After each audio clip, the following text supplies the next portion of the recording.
Hi friends!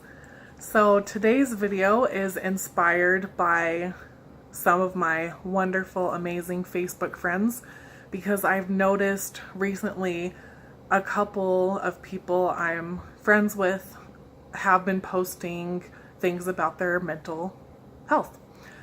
And I think this is great. If you've known me or followed me for a while, you know that probably maybe a year or more ago, I started being really open about the mental health challenges I was experiencing. And I think it's awesome that others are trying to reach out for help and being more public about the challenges of living with mental illness. So today's video is going to address some of the things that come with that openness. And that's because there's sort of this awkwardness around talking about uncomfortable topics. And so I've put together a couple of different things that I would encourage people maybe not to say regarding mental health. Of course, it's not going to be exhaustive. I'm sure there's many examples people have where people have said kind of some uncomfortable, awkward, maybe even cruel things to them.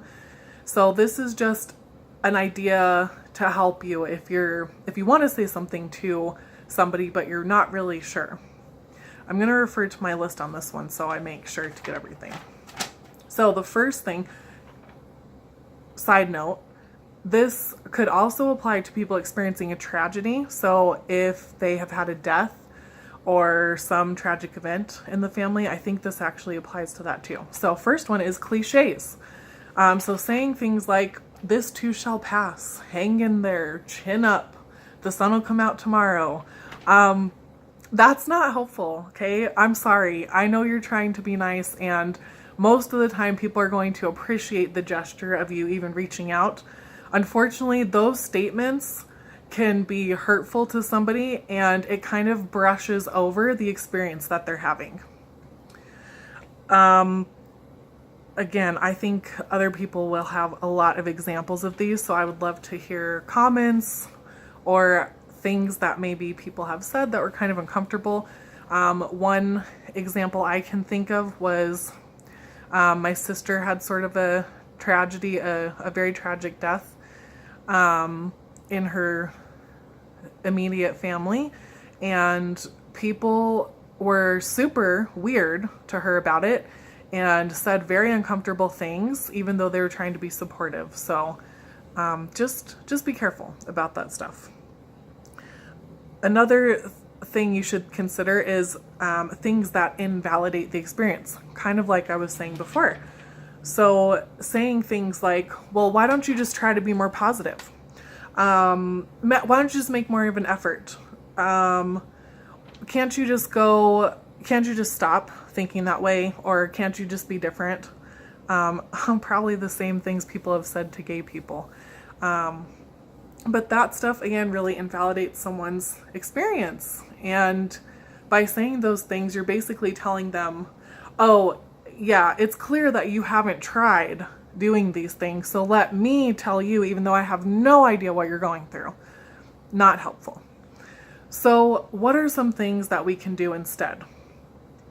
My advice to everybody is, if you don't know what to say and you have to say something, you feel compelled, just say, "I'm sorry."